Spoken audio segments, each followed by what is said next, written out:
about a brightly colored predator that can sense when danger is near?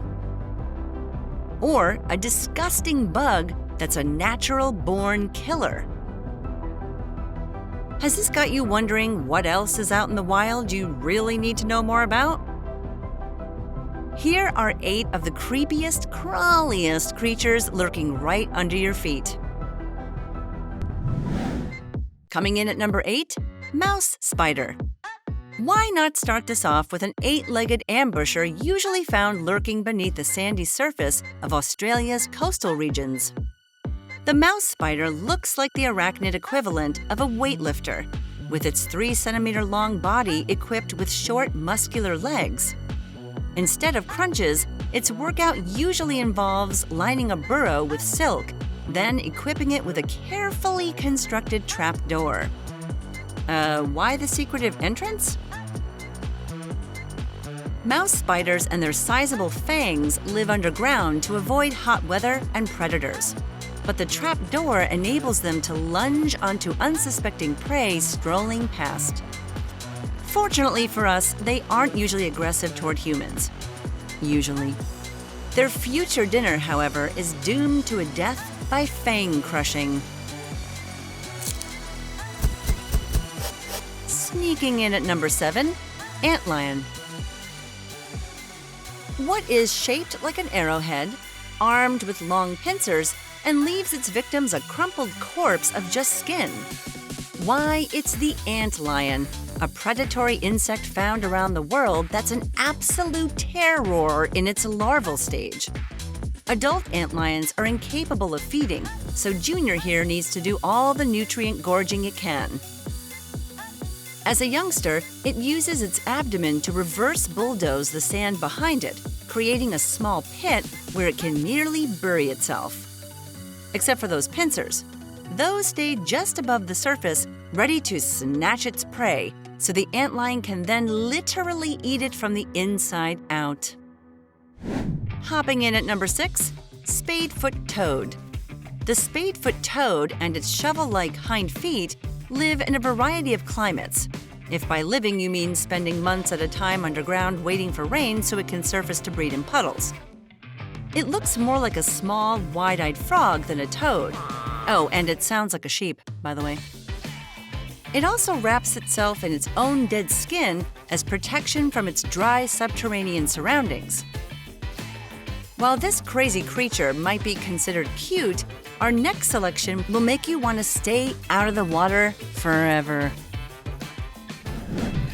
Lunging into number 5, Razor Clam. This edible mollusk sounds dangerous, but it's actually named after its resemblance to the closed blades of an old-school straight razor. What's impressive is its ability to use a fluid-filled foot to help it burrow at a speed of 20 centimeters per minute. Like a Dune Sandworm, it's also hypersensitive to vibrations. Instead of an above-ground death lunge, the razor clam digs itself further into the ground.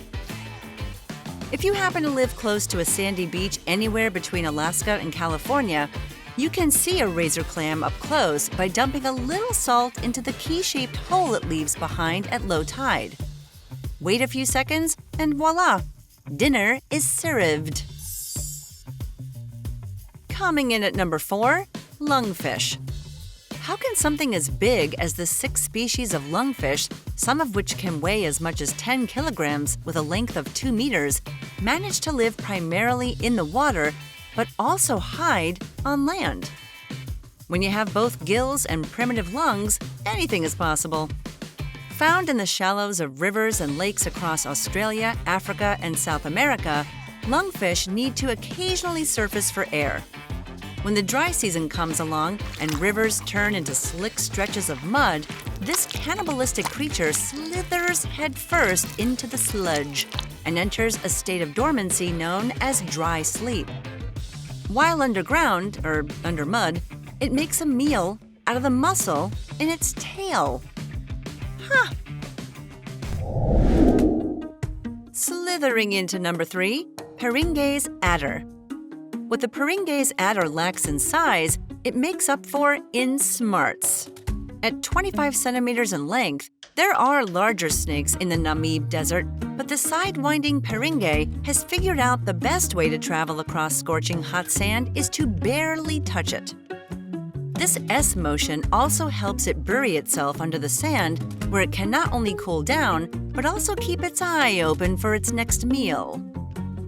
Camouflaged and armed with toxic venom, when it does strike, it's looking for reptiles that not only provide it with chewy lizard legs, but also much-needed H2O. Winding its way to number 2, Bobbit Worm. If the sandworms of Dune freak you out, the nocturnal Bobbit Worm and its crown of 5 antennae might keep you up at night. Usually found burrowing on the sea floor at depths of up to 40 meters, it's capable of inflicting a nasty venomous bite with not 1, but 2 sets of retractable jaws, wider than its body, that can cut its usual fishy prey in 2. There's also the unsettling news that these predators, which can reach a length of 3 meters, are known to catch a lift on corals and live in home aquariums for years before being discovered. If you wake up one morning wondering where your guppies went, start looking very carefully for a bobbit worm. And finally, at number 1, King Ragworm. We started this episode off with 8 legs. Now we're going to go big and finish with hundreds. In this case, it's the parapodia of the King Ragworm. They're usually helping these brightly colored royalty of shallow brackish waters slink through muddy sediment while they scavenge for their next meal. Armed with a mouth full of teeth resembling pincers that have been known to painfully bite humans, the King Ragworm can grow over 1 meter long. If its 2 sets of eyes weren't enough of a defense system, it can also detect the chemical signals from predators. What would you rather test your luck against? Dune Sandworms might be building-sized, but these earthly underground dwellers definitely have them beat when it comes to originality in the game of survival. It's easy to be distracted by the world directly in front of you, but don't forget there are entire ecosystems under your feet thriving with some of the oddest and downright weirdest animals that have evolved to make life just below the surface their comfort zone. Burrowing underground and lunging at prey in the blink of an eye. That's what some of these subterranean creatures do, and that's what makes them crazy creatures.